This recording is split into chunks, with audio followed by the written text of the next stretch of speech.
اللهم إني أسألك علما نافعا.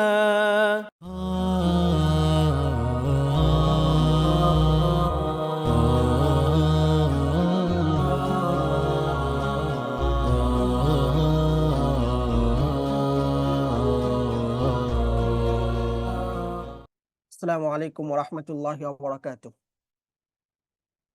আলহামদুলিল্লাহি রাব্বিল আলামিন ওয়াসসালাতু ওয়াসসালামু আলা রাসূলিহিল আমিন ওয়া আলা আলিহি ওয়া সাহবিহি আজমাইন ওয়া মান তাবি'আহুম বিইহসানিন ইলা ইয়াউমিদ্দিন আম্মা বা'দ। ফাআউযু বিল্লাহি মিনাশ শাইতানির রাজীম। বিসমিল্লাহির রাহমানির রাহিম। মান ইয়াশফা' শাফা'আতান হাসানাতান ইয়াকুল লাহু নাসীবুম মিনহা ومن يشفع شفاعة سيئة يكن له كفل منها وكان الله على كل شيء مقيتا وإذا حييتم بتحية فحيوا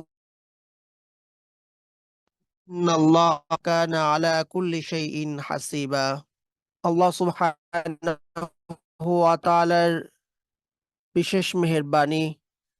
কুরআন মাজিদ পড়ি জেনে বুঝে শিরোনামে আল্লাহ রাব্বুল আলামিন আমাদেরকে ইলমান নাফিআর সৌজন্যে ১৪৭তম দিনের মতো কুরআন মাজিদের হালাকায় অংশগ্রহণ করার তৌফিক দান করেছেন। আলহামদুলিল্লাহ। তিলাওয়াতের ধারাবাহিকতায় ইনশাআল্লাহ আজ আমরা সূরা নিসার ৮৫ নম্বর আয়াত থেকে তিলাওয়াত করব। আল্লাহ রাব্বুল আলামিন বলছেন, মাই ইয়াশফা শাফাআতান হাসানা, যে কল্যাণকর কোনো সুপারিশ করবে, কোনো একটা রিকোয়েস্ট করলো, কোনো একটা অনুরোধ করলো যেটা ভালো, এবং তার সেই অনুরোধে, তার সেই কথা রক্ষার্থে সেই কাজটি করা হলো যে উত্তম কোনো সুপারিশ করবে, ইয়াকুল্লাহু নাসীবুম মিনহা, তার একটি অংশ সেও পাবে। ওয়ামান ইয়াশফা শাফাআতান সাইয়্যিআতান ইয়াকুল লাহু কিফলুম মিনহা, যে খারাপ কোনো মন্দ কোনো সুপারিশ করবে, কোনো অনুরোধ করবে, কোনো কথা বলবে, তাহলে তার একটা অংশ সেও পাবে। ওয়া কানাল্লাহু আলা কুল্লি শাইইন মুকিতা, আল্লাহ সুবহানাহু ওয়া তাআলা সবকিছুর উপর প্রতিদান দানকারী। যে যেমন করবে, যতটুকু করবে ততটুকু প্রতিদান সে পাবে।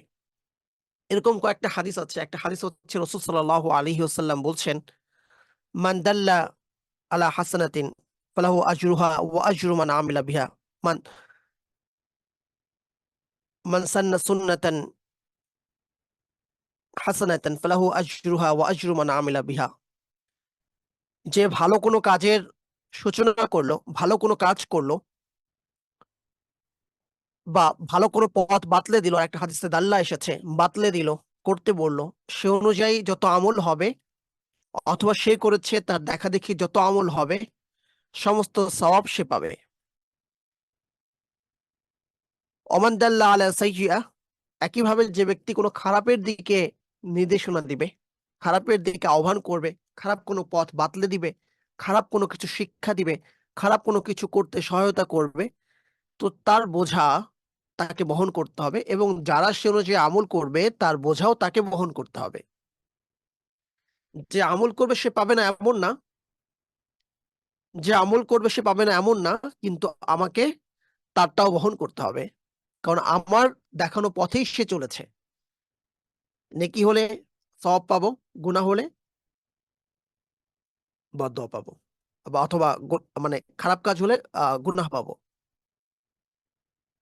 আরেক হাদিসে রাসূল সাল্লাল্লাহু আলাইহি ওয়াসাল্লাম আলী রাদিয়াল্লাহু তাআলা আনহুকে বলছেন, ইয়া আলী, হে আলী, লা ইয়াহদিয়াল্লাহু বিকা রাজুলান, তোমার মাধ্যমে আল্লাহ সুবহানাহু ওয়া তাআলা কোন মানুষকে হেদায়েত দিচ্ছেন, খয়রুল লাকা মিন হুমুরিন নিআম, এটা তোমার জন্য একদল লাল কালারের উট তোমাকে দেওয়া হবে, মেষ তোমাকে দেওয়া হবে, এর চেয়ে এটা তোমার জন্য উত্তম। কুরবানির সময় আমরা গরু কিনি।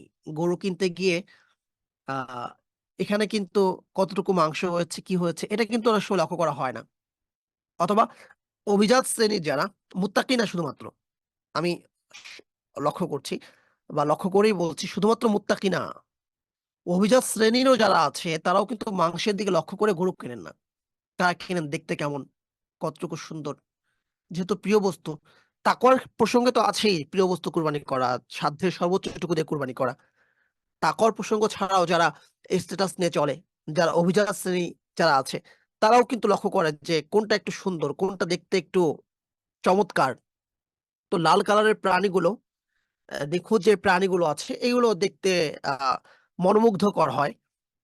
তো এরকম মনোমুগ্ধকর যেটা দেখলেই চোখ জুড়িয়ে যায়, যেটা দেখলেই ক্রেতা কিনতে চায়, হ্যাঁ, এমন একদল মেষপাল তোমাকে দেওয়া হবে, উট তোমাকে দেওয়া হবে, কিংবা ঘোড়া তোমাকে দেওয়া হবে।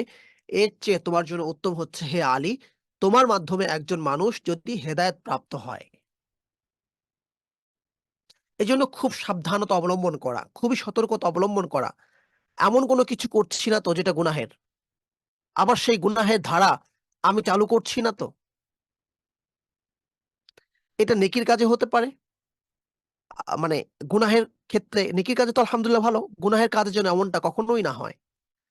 যেমনটা অনেক সময় পত্রিকা মিডিয়া গুলো করে থাকে, কোনো একটা খারাপ কাজকে উস্কে দেয়, তারা কোনো একটা খারাপ কাজকে তারা প্রমোট করে দেয়। আমাদের মাধ্যমে অনেক সময় যারা ফেসবুক চালাচ্ছে সবাই কিন্তু মিডিয়া, এক একজন মিডিয়া। এমন যেন না হয়, বা আমি এমন কোনো কথা না বলি, প্রথম গীবতটা আমি করলাম, প্রথম গীবতটা আমি করলাম, প্রথম না হোক আমি গীবত করলাম, 10 জনের কাছে বললাম, সেই 10 জন আরো 10 জনের কাছে বলল, তাহলে আমি কি শুধুমাত্র একবার গীবত করেছি, 10 জনকে গুনাহগার করেছি? নাকি এই 10 জন যারা গুনাহ করলো আরো গীবত করলো, এক একজন 10 জন করে বললে 100 জন হয়ে যাচ্ছে, সমস্ত গুনাহের ভাগীদার আমি হচ্ছি? আল্লাহ বলছেন নাসিবুম মিনহা, একটা অংশ আমাকে পেতেই হবে। এটা গীবত হতে পারে, এটা ষড়যন্ত্র হতে পারে, এটা অশ্লীলতার সয়লাব হতে পারে। আমরা যখন কোনো একটা অন্যায় দেখি, আমরা যখন কোনো একটা অন্যায় দেখি, দেখতে দেখতে সে অন্যায়টা অনেক সময় সয়ে যায়। এজন্য অন্যায়কে প্রতিহত করার ওয়ে এটা নয় যে আমি সেই অন্যায় সবাইকে জানিয়ে অন্যায় প্রতিহত করব। উদাহরণস্বরূপ, একটা স্বল্প বসনে কোনো একজন নায়িকা বা কেউ একজন এলো অথবা মিডিয়ায় কথা বললো, তো এটা খুব দৃষ্টিকটু যে না, আমার দেশে তো এরকমটা ছিল না, এটা ইন্ডিয়ায় দেখা যেত, এটা আমেরিকায় দেখা যেত, এটা ইউকে তে দেখা যেত, তো আমার দেশে কেন এমন মিডিয়ায় এমন পোশাক পরে আসবে? খুবই দৃষ্টিকটু একটা জিনিস। তো আমি কি করলাম, সেটা শেয়ার দিলাম, অথবা সেটা নিয়ে আমি রেফারেন্স হিসেবে ব্যবহার করলাম যে দেখো দেখো কি আমাদের দেশে আজ কতটা নষ্ট হয়ে যাচ্ছে। তো আমি কি করলাম, সে তো গুনাহ করছে, তার মাধ্যমে যা দেখছে তা তো গুনাহগার হচ্ছে, আমিও আরো 10 জনের কাছে পৌঁছে আমিও সেখানে শরিক হয়ে গেলাম, আমিও নরমালাইজ করলাম। আল্লাহ সুবহানাহু ওয়া তাআলা বলছেন, ইন্নাল্লাযীনা ইউহিব্বুনা আন তাশিয়াল ফাহিশা, ইন্নাল্লাযীনা ইউহিব্বুনা আন তাশিয়াল ফাহিশা, যারা পছন্দ করে যে অশ্লীলতার ছয়লাভ ঘটুক বা অশ্লীলতার ছয়লাভ ঘটাতে চায়, লাহুম আযাবুন আলীম ফিদ দুনিয়া ওয়াল আখিরাহ, তাদের জন্য কষ্ট যন্ত্রণাদায়ক আযাব রয়েছে দুনিয়াতে এবং আখিরাতে। দুনিয়াতেও তারা শাস্তি পাবে, আখিরাতেও তারা শাস্তি পাবে, যারা অশ্লীলতার ছয়লাভ ঘটায় অথবা ঘটুক চায়, এটা পছন্দ করে, অর্থাৎ কোনো না কোনোভাবে তার সম্পৃক্ততা থাকে। এজন্য অশ্লীলতাকে, অশ্লীলতার বর্ণনা দিয়ে অথবা অশ্লীলতার কে সরাসরি উল্লেখ করে কখনো অশ্লীলতা বন্ধ করা যায় না, বরং এটাও নরমালাইজ করার একটা অংশ। অশ্লীলতাকে বর্জন করতে হয়, এটা অশ্লীল, এটা বর্জন করতে হবে, শেষ। অশ্লীলতা বোঝানোর জন্য অশ্লীল এই একটা শব্দ এনাফ। এখানে বিবরণ দেওয়ার কোনো কিছু নাই। বিবরণ দেওয়া মানে হচ্ছে সেটাকে নরমালাইজ করা, সেটাকে আরো প্রমোট করা, সেটা চিত্র আকারে হোক, কিংবা মৌখিক বর্ণনার মাধ্যমে হোক, কিংবা সেটা লিখিত আকারে হোক। তো এরকম কোনোভাবে কি করা যাবে না, অংশগ্রহণ করা যাবে না। এরপর যেটা আসছে সরাসরি এখানে, যে সরাসরি সুপারিশ করা, সরাসরি কথা বলা, যদি ভালো কোনো সুযোগ থাকে যে আমার একটা কথায় ভালো একটা কাজ হবে, আলহামদুলিল্লাহ, আমি অংশগ্রহণ করব। এমন যেন না হয় আমার কলমে, মৌখিকভাবে বলতে হবে এটা জরুরি না, আমি এমন একটা সিগনেচার করলাম যে সিগনেচার একটা অন্যায়ের পথকে খুলে দিল, এমন একটা কথা বললাম যেটা অন্যায়কে আরো ত্বরান্বিত করলো। আমার ভাই বলে, আমার আত্মীয় বলে। আমি বললাম সে অন্যায় করেছে, যে অন্যায়টা ক্ষমা করা উচিত না, কিন্তু আমার ভাই, আমার ভাগ্নে, এই জন্য আমি গিয়ে বললাম এই অন্যায়টাকে এবারের মতো ক্ষমা করে দেন। সে কি হলো, ছাড়া পেয়ে সে মনে করলো আমার মামা তো আছেই, আমি আবার অন্যায় করব। হ্যাঁ, মামা তো আছেই বলে সে যে অন্যায় করছে, এই সুযোগটাকে তৈরি করে দিল, আমি তৈরি করে দিলাম। ঠিক একইভাবে ভালো একটা কাজ হচ্ছে, যদি আমি একটু বলে দেই তাদের সেই কাজটা সহজ হয়ে যায়, দিনের সেই কাজটা ইজি হয়ে যায়। আলহামদুলিল্লাহ, এখন আমাদের দিনী ভাইয়েরা, আমাদের দিনী কমিউনিটির লোকজন বিভিন্ন সেক্টরে আছে, ব্যবসায় আছে, গভর্নমেন্টে উচ্চপদস্থ কর্মকর্তা হিসাবে তারা আছেন। এমন কোনো জায়গা নেই যেখানে তারা নেই, কিন্তু শাফাআতুন হাসানা হচ্ছে না। একজন খ্রিস্টান, সে খ্রিস্টান, সে দিন মানুক না মানুক, এবং তা তো আসলে সিনসিয়ারলি মানে কজন, কিন্তু সে সব সময় চিন্তা করে যে তার দ্বারা তার কমিউনিটির কোনো ক্ষতি হচ্ছে কিনা। একজন হিন্দু, সেও চিন্তা করে তার দ্বারা তার কমিউনিটির কোনো ক্ষতি হচ্ছে কিনা, বা কতটুকু উপকৃত হচ্ছে তার কমিউনিটি, অথবা তাদের যে সংগঠনগুলো আছে কোনো না কোনো ভাবে সে চাঁদা দিতে বাধ্য হয়, তার কোনো না কোনো অংশগ্রহণ থাকে। এই যে কোকোকলা অথবা পেপসি, সেভেন আপ অথবা নেসক্যাফ, এগুলো আমরা বর্জন করছি কেন? এর একটা অংশ কোনো না কোনো ভাবে ইসরায়েল পাচ্ছে, তারা সিনসিয়ার ইহুদি হোক কিংবা না হোক, তারা তাদের স্বার্থ রক্ষা করছে, অন্যরা তাদের স্বার্থ রক্ষা করছে। কিন্তু আমরা যদি আমাদের ভেতরকার অবস্থা লক্ষ্য করি, আমাদের ভেতরকার অবস্থা দেখি, তাহলে দেখব যে এটা সম্পূর্ণ তার ব্যতিক্রম। সবাই যাকে নিয়ে ব্যস্ত, যে যাকে নিয়ে ব্যস্ত। কিছু মানুষ হয়তোবা আছে, কিছু মানুষ হয়তোবা আছে যারা সকলকে নিয়ে চিন্তা করছে, যারা সকলকে নিয়ে ভাবে তার দ্বারা যেন কল্যাণ কিছু হয়। এই জন্য আমি যেখানে আছি সেই জায়গা থেকে আমার চেষ্টা করা যে আমার দ্বারা ভালো কোনো কাজ হচ্ছে কিনা, এই জায়গা থেকে আমি কি দিনের কি কাজ করতে পারি, এটা আমরা লক্ষ্য করবো ইনশাআল্লাহ, যে যে জায়গাটাতে আছি। এপিজে আবুল কালাম আজাদের কথা আমরা বলতে পারি।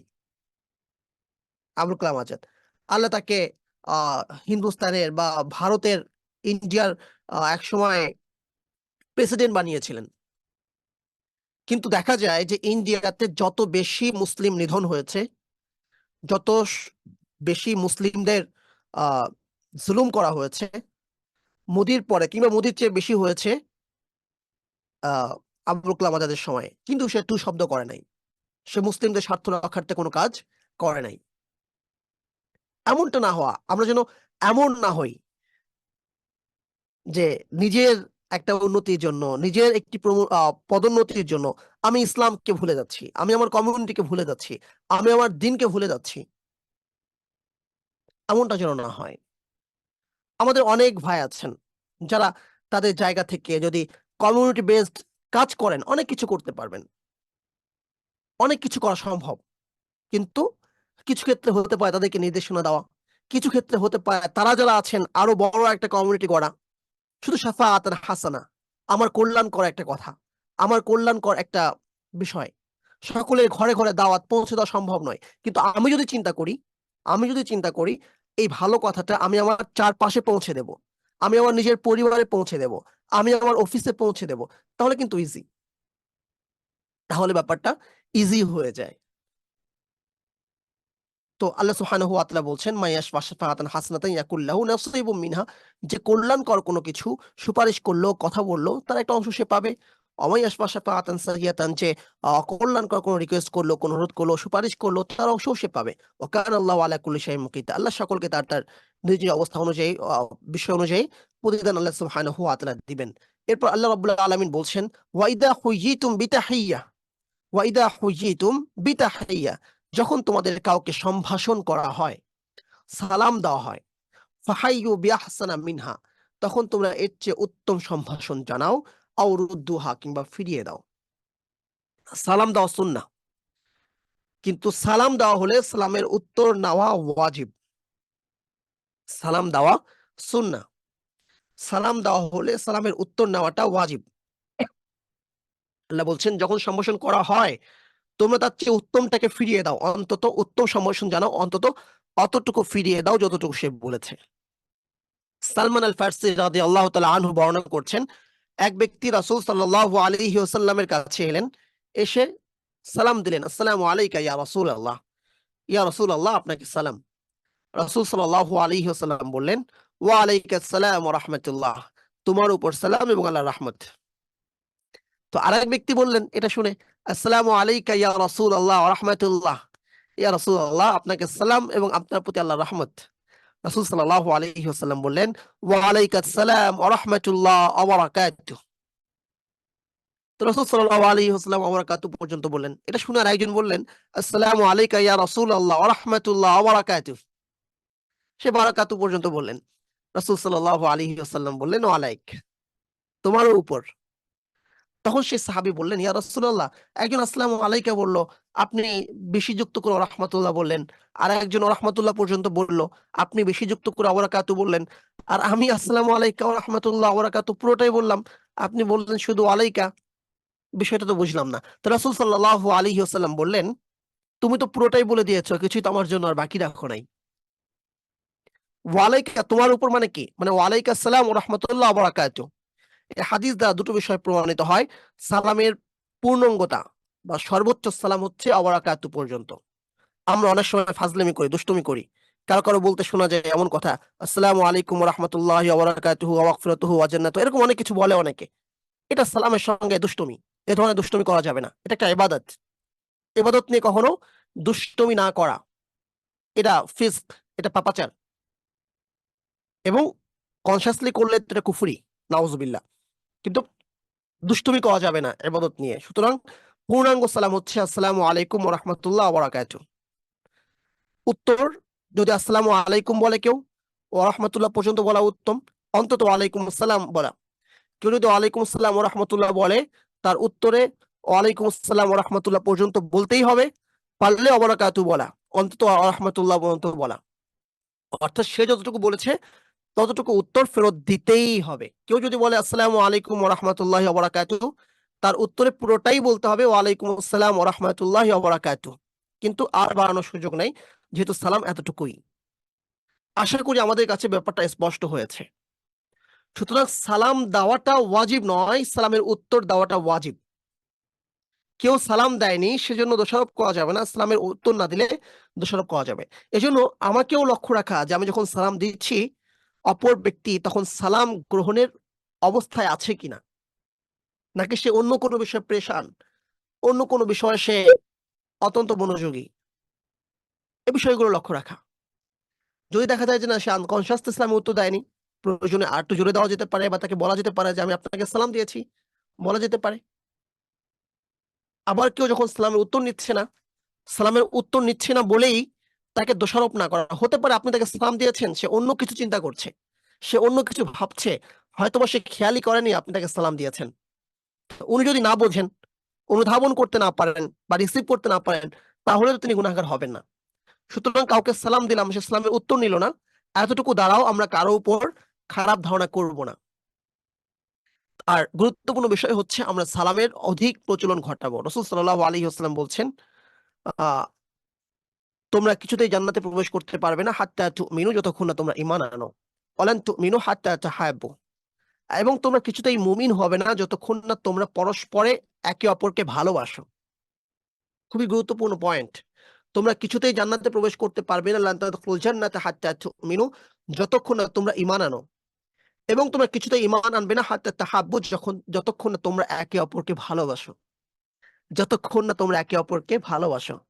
তো ভালোবাসা কিভাবে সৃষ্টি করবে? আফশুস সালামা বাইনাকুম, আফশুস সালামা বাইনাকুম, তোমরা তোমাদের মাঝে সালামের প্রসার ঘটাও। তোমরা তোমাদের মাঝে সালামের প্রসার ঘটাই। আমাদের দিন দিন আমাদের অনলাইন এই সেক্টরটা দিন দিন টক্সিক হয়ে যাচ্ছে। এখানে বিষ বাষ্প দিন দিন ছড়িয়ে পড়ছে। কারণ এখানে কেউ কাউকে সালাম দেয় না, সকলে যার যার মতো দেখে। কেউ কাউকে আহ চেহারায় চেনে না, সরাসরি সাক্ষাৎ হয় না। তো যার ফলে আরেকজনের বিরুদ্ধে বলছি, আরেকজনকে কথা শোনাচ্ছি, এটা বলতে আমাদের অনেক সময় বাধে না। কিন্তু এমনটা হওয়া উচিত না।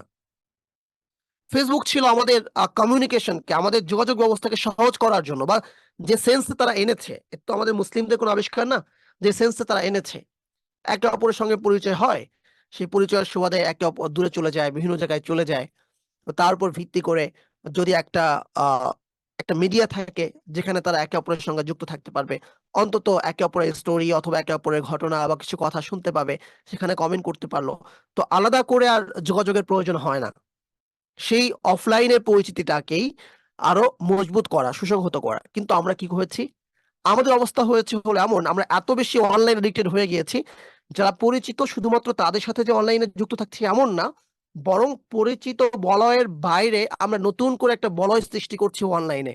অনেক সময় অনলাইনে আমরা স্বাধীনভাবে কাজ করতে যেন পারি, কিছু কিছু তরুণদেরকে দেখা যাচ্ছে তারা যে কাজটা করে তারা হচ্ছে তাদের অফলাইনে যারা আছে পরিচিত এদের সঙ্গে যোগাযোগ রাখেই না। অফিসের জন্য একটা আইডি মেনটেন করে, ক্লাসের জন্য একটা আইডি মেনটেন করে, আর একটা আইডি হচ্ছে তার অপরিচিত মানুষদের জন্য, বন্ধু বান্ধবদের জন্য। একসঙ্গে 3 বন্ধু একত্রিত হয়েছে, পরিবারের সদস্যরা একত্রিত হয়েছে, সেখানে বসেও নিজেদের মধ্যে কথাবার্তা না বলে সে অনলাইনে পড়ে আছে। তো ফলাফল যেটা দাঁড়িয়েছে সেটা হচ্ছে কেউ কারো অনুভূতিকে শ্রদ্ধা করছে না, কেউ কারো কে কাকে আঘাত করছে, কে কার কথায় কষ্ট পাচ্ছে, এটাকে চিন্তা সে করছে না। এখান থেকে আমাদেরকে বেরিয়ে আসতে হবে, এখান থেকে বেরিয়ে আসতে হবে। দিনী কমিউনিটি বলতে যেটা ছিল, দিনী কমিউনিটি বলতে যেটা ছিল সেই জায়গায় ফিরে আসতে হবে। কুনু মা সাদিকিন, সত্যবাদীদের সঙ্গে থাকো। সরাসরি অবস্থান করতে হবে একসঙ্গে, সরাসরি অবস্থান করতে হবে, সেই বন্ধনে সেই জায়গায় ফিরে আসতে হবে। সালাতের আগে পরে মসজিদে একত্রিত হওয়ার যে বিষয়টা ছিল সেই জায়গায় ফিরে আসতে হবে, সেখানে খোঁজ খবর নেওয়া, কেউ নামাজ এলো না কেন এলো না তার খোঁজ নেওয়া, সেখানে প্রয়োজনে গল্প গুজব করা, সেই জায়গাটায় ফিরে আসতে হবে। অনলাইনের এই জগৎটা থেকে আমরা যত দ্রুত বেরিয়ে আসতে পারবো, তত দ্রুত আমরা ইনশাআল্লাহ অধপতনের হাত থেকে আমরা রক্ষা পাবো ইনশাআল্লাহ। এটা খুব জরুরি, জরুরি হয়ে পড়েছে। জুমার মসজিদ বলা হচ্ছে, জুমার সালাত বলা হচ্ছে। জুমা মানে কি? জমা করা, যেখানে সবাই আসবে, সবাই যেখানে আসবে। একজন মুনাফিকও সে ভয়ে ভয়ে এখানে আসবে, যদি আমি না আসি আমার মুনাফিক স্পষ্ট হয়ে যাবে। এলাকার 5 ওয়াক্ত নামাজ, এলাকায় ছোট ছোট মসজিদ থাকতে পারে, অ্যাপার্টমেন্টে ছোট ছোট মসজিদ থাকতে পারে বিল্ডিং ভিত্তি করে, অথবা 3-4টা বিল্ডিং কে কেন্দ্র করে, একটা টাওয়ারকে কেন্দ্র করে। কিন্তু জুমা যেখানে পুরো এলাকার সবাই আসবে। এই যে সংঘবদ্ধতা গুলো কেন, আরাফার ময়দানে সংঘবদ্ধতা কেন, এগুলো কি মেসেজ আমাদেরকে দেয়? এটাই যে ইসলামের জন্য আমাদেরকে সংঘবদ্ধ থাকতে হবে। যখনই দেখা হবে, এক সাহাবী এসে বলছেন, ইয়া রাসূলুল্লাহ দুল্লানি আলা খায়র, আইউল ইসলামী আহাব, ইসলামের কোন জিনিসটা সবচেয়ে প্রিয়, আফদল, সবচেয়ে উত্তম? রাসূল সাল্লাল্লাহু আলাইহি ওয়াসাল্লাম বলছেন, তুতিআমুত তাম, তুমি খাবার খাওয়াবে, অতুকরিউস সালাম আলা মান আরাফতা ওয়া মান লাম তারিফ, জানা ও অজানা, চেনা ও অচেনা সকলকে সালাম দিবে, চেনা ও অচেনা সকলকে সালাম দিবে। এই সালামের প্রচলন আমাদের মধ্যে আবার নতুন ভাবে শুরু হওয়া দরকার। এই সালামের প্রসার আমাদের মধ্যে নতুন করে হওয়া দরকার, নতুন করে হওয়া দরকার। সালামের প্রসার, সালামের মাধ্যমে হৃদ্যতা তৈরি হয়, ভালোবাসা তৈরি হয়। যদি মুমিনের মধ্যে ভালোবাসায় না থাকে, সে আবার কিসের মুমিন? বলেন তুমিনু হাত্তা তাহাব্বু, তোমরা মুমিন হতে পারবে না যতক্ষণ না একে অপরকে ভালোবাসো। তো এই ভালোবাসার সৃষ্টি হওয়াটা জরুরি। একজন সালাফি হতেই পারে, সে কি কাফের? একজন হানাফি হতেই পারে, সে কি কাফের? একজন শাফি হতেই পারে, সে কি কাফের? একজন জামাতি হতেই পারে, সে কি কাফের? একজন শিবির হতেই পারে, সে কি কাফের? একজন তাবলিগ হতেই পারে, সে কি কাফের? যদি সে কাফের না হয়, তার যদি কুফরি না থাকে, সবার মধ্যে কিছু ভুল আছে, যদি ভুল থাকে, কারো রাজনৈতিক দর্শন ভুল, কারো পদ্ধতি ভুল, কেউ একটা মানছে আরেকটাকে হয়তো মানছে না, অস্বীকার তর করছে না, কেউ হাদিস একটা অনুযায়ী এক ফিক মানছে, আরেকজন আরেকটা মানছে। সুতরাং এইগুলোকে মিলে যদি আমরা একে অপরকে ভালোবাসতে না পারি, একে অপরের সঙ্গে মিলে চলতে না পারি, তাহলে মুসলিম মুসলিম কমিউনিটি এই কথাগুলো কিভাবে বলি? আমাদের এই ভালোবাসা সৃষ্টির জন্য যে সালামের প্রচলন, একে অপরের প্রতি সহানুভূতিশীল হওয়া, একে অপরের পাশে দাঁড়ানো, যে একজন মুসলিমের অপর মুসলিমের 6টা হক আছে, সালাম দিবে, হাঁচি দিলে হাঁচির উত্তর নিবে, দাওয়াত করলে দাওয়াত কবুল করবে। এই যে দাওয়াত করলে দাওয়াত কবুল করবে, এটাও গুরুত্বপূর্ণ। একে অপরের বাসায় যাওয়া, এখন আমরা ফেসবুকে নক দিই, হুট করে মনে হলো ফেসবুকে নক দিই, কেন? হোয়াটসঅ্যাপে নক দিই, কেন? একে অপরের বাসায় যাওয়া, হাদিয়া দেওয়া, সেটা হোক না ছোট। আপ্যায়ন করতে হলে যে একদম খাসি জবাই করতেই হবে, দেশি মোরগ খাওয়াতেই হবে, এটা কে বলেছে?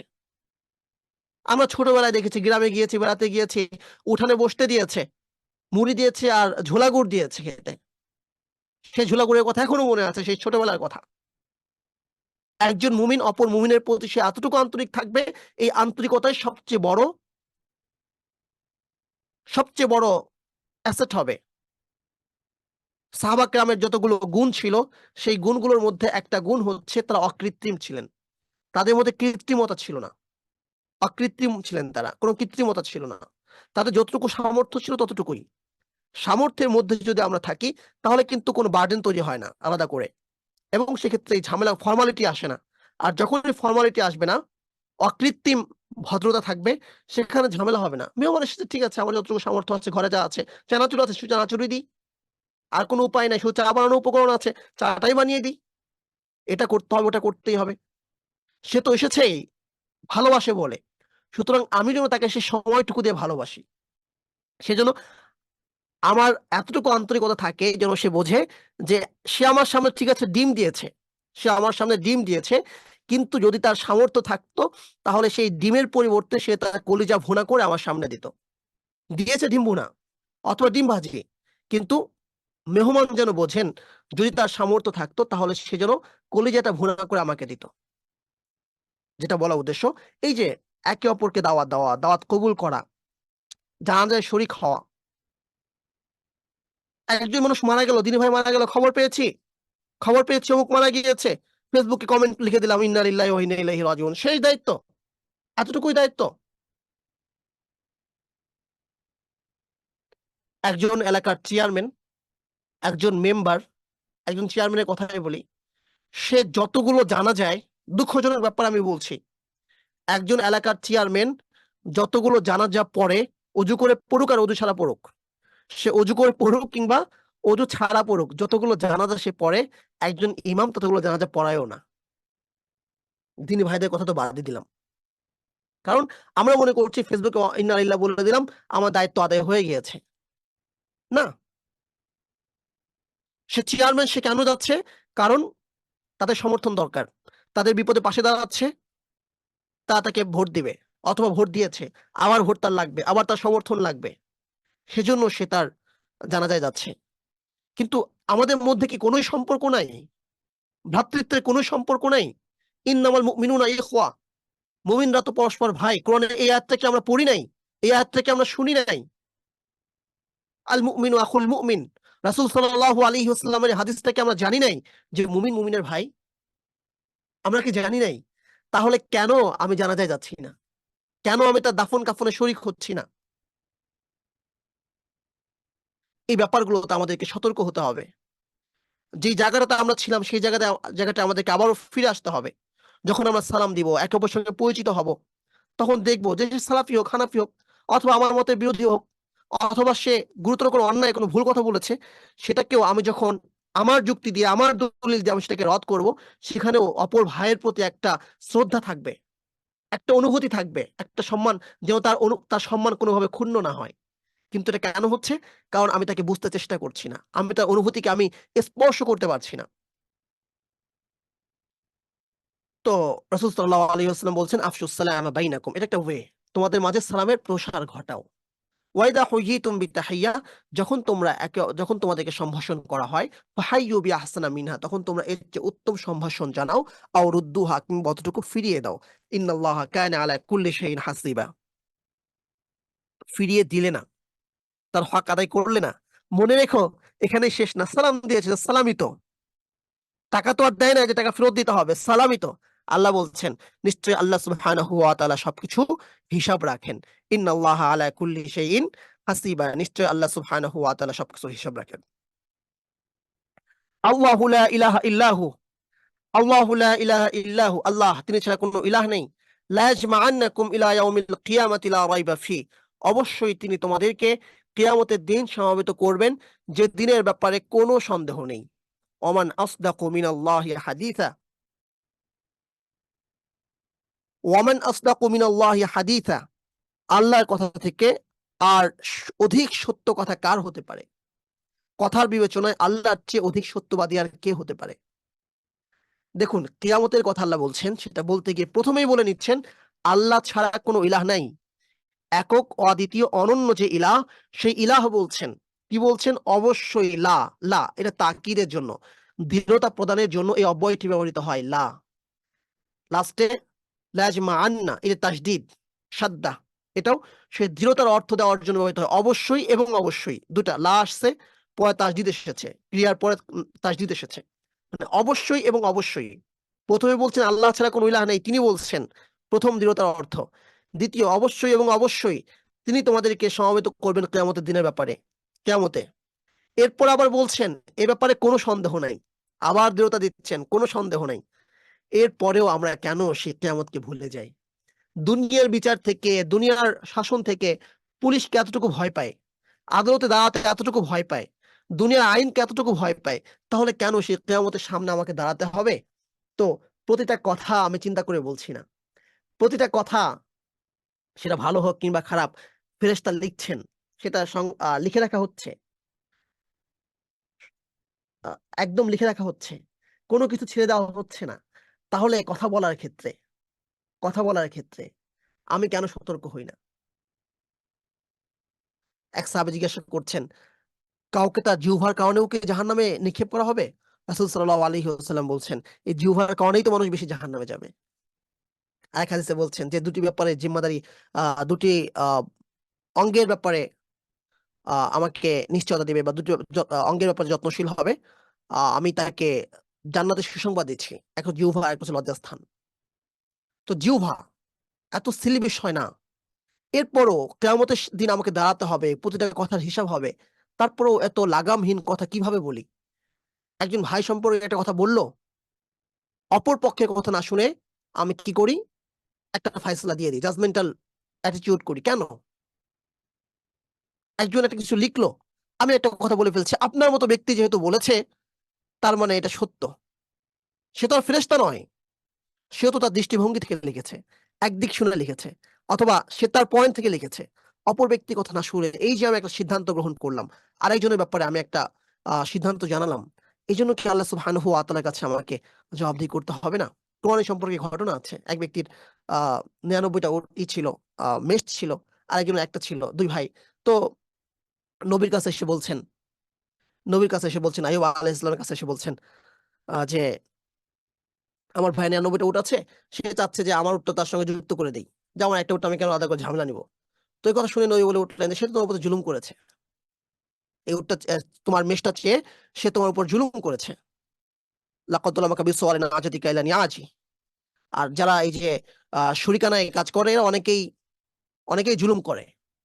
তো এই কথা বলার সঙ্গে, সঙ্গে তিনি বুঝে ফেললেন, দাউদ আলাইহিস সালাম, আন্না ফাতান্নাহু, যে আমি তাকে আ পরীক্ষায় ফেলেছি। সঙ্গে, সঙ্গে সে ইস্তেগফার পড়লেন এবং আল্লাহ সুবহানাহু ওয়া তাআলার কাছে ফিরে এলো তওবা করে। তো আল্লাহ সুবহানাহু ওয়া তাআলা ঘটনা উল্লেখ করে দিচ্ছেন যে একজনের কথা শুনে কথা কোয়েশ্চেন কালেও না বলা। আমরা কি করছি? বলে ফেলছি। আমরা বলে ফেলছি। অনলাইনে গীবত করাকে আমরা গীবত মনেই করছি না। গীবত মনেই করছি না। এই যে বিষয়গুলো, তো ভয়াবহ। তো আল্লাহ সুবহানাহু ওয়া তাআলা বলছেন, "কিভাবে তোমরা করো এগুলো? অন্যায় কিভাবে করছো? কিয়ামত আল্লাহ একত্রিত করবেন। আল্লাহ কোনো ইলাহ নাই, যিনি ছাড়া কোনো ইলাহ নাই। সেই আল্লাহ বলছেন, অবশ্যই, অবশ্যই সমবেত করবেন, এ কথা বলছেন। তারপর আবার বলছেন যে কোনো সন্দেহ নাই।" এরপর আল্লাহ বলছেন, তো আল্লাহর কথার চেয়ে কার কথা অধিক সত্য? আল্লাহ আমাদেরকে হেফাজত করেন। কিয়ামতের বুঝ, কিয়ামতের স্মরণ আল্লাহ সুবহানাহু ওয়া তাআলা প্রতিনিয়ত আমাদের অন্তরে দান করেন। আমাদের অবস্থা যেন এমন হয়, যাদের অবস্থা সম্পর্কে আল্লাহ বলেছেন, "ওয়াবিল আখিরাতি হুম ইউকিনুন", পরকাল দিবসের প্রতি তারা দৃঢ় বিশ্বাস রাখে। যতটুকু বিশ্বাস থাকলে, যতটুকু স্মরণ থাকলে কিয়ামত দিবসের প্রতি দৃঢ় বিশ্বাস হয়, ইয়াকিন হয়, যে ইয়াকিনের কথা আল্লাহ বলছেন, আল্লাহ আমাদেরকে সেই বিশ্বাস দান করেন। ওয়া আখিরু দাওয়ানা আনিল হামদুলিল্লাহি রাব্বিল আলামিন।